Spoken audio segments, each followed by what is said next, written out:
খানায় কাবা আল্লাহর এক বান্দা তওয়াফ করতেছে, সেই ব্যক্তিটা হইল অন্ধ, চোখে দেখে না। কি? অনেক মানুষ আছে, টাকা পয়সা আছে, লক্ষ লক্ষ টাকার মালিক, কোটি কোটি টাকার মালিক, কিন্তু হজে যাইতে পারে না। কিন্তু এমন একজন ব্যক্তি তাওয়াফ করতেছে, যে লোকটা কি অন্ধ। এই দৃশ্য দেখতেছে একটা দেশের বাদশা। সে দেখে অন্ধ এমন এক জায়গায় দাঁড়িয়ে আছে, যেই জায়গাটার নাম হচ্ছে মুলতাজাম, যেই জায়গায় দাঁড়ায়া যত দোয়া করে আল্লাহ তাআলা তার সব দোয়া কবুল করে। সুবহানাল্লাহ। বাদশা ডাক দিয়া বলে, ওরে অন্ধ, তুমি কি একেবারে চোখে দেখতে পারো না? অন্ধটা চোখের পানি ছাইরা দিয়া বলে, কে আপনি? আমি তো আপনার পরিচয় জানি না। এইবার ডাক দিয়া বলে, এই অন্ধ, তুমি আমারে চিনো না? আমি হইলাম একটা দেশের বাদশা। এই কথা শোনার পরে অন্ধ লোকটা চোখের পানি ছাইরা কান্দে আর বলে, বাদশা, আমি অন্ধ, জন্ম অবস্থায় দুনিয়াতে অন্ধ হয়ে আমি এসেছি। আমি কোনোদিন আমার মা বাবার চেহারা আমি দেখি নাই।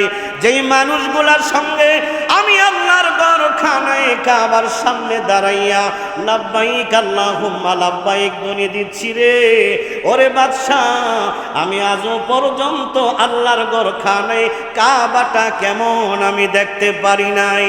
চোখের পানি ছাইরা অন্ধ ব্যক্তিটা তার মনের কথা বলে। এইবার বাদশা বলে, অন্ধ রে, তুই এমন একটা জায়গায় দাঁড়ায়া রইছ, যেই জায়গায় দাঁড়ায়া দোয়া করলে আল্লাহ দোয়া ফিরায় না। আমাদের পিসা হুজুর একটা কথা বলে, খেয়াল করবেন, সব সময় বলে, দোয়ায় হয় না এমন কিছু নাই, দোয়ায় সব কিছু হয়। পাহাড়কে দরিয়া, দরিয়াকে পাহাড়, এই দোয়ার মাধ্যমে হয়। সুবহানাল্লাহ। লা ইয়ারুদ্দুল কদরা ইল্লা দুআ, দোয়ার মাধ্যমে মানুষের তকদির পরিবর্তন হয়ে যায়। অনেক বিশদ আলোচনা করেছিলেন একটা মাহফিলে হুজুর। এই জন্য দোয়া বড় দামি জিনিস। অন্ধরে, তুই দোয়া কর যেন আল্লাহ তাআলা তোর চোখের দৃষ্টি ফিরাইয়া দেয়। বাদশা ডাক দিয়া বলে, এই অন্ধ, এই জায়গায় দাঁড়ায়া যদি দোয়া করস, তোরে আল্লাহ চোখের দৃষ্টি ফিরাইয়া দিবে। সুবহানাল্লাহ। অন্ধরে, এটা এমন এক জায়গা, আমি বাদশা এই জায়গায় দাঁড়ায়া যতবার দোয়া করেছি, আমার আল্লাহ আমার কোনো দোয়া ফিরাইয়া দেয় নাই। দোয়া কর।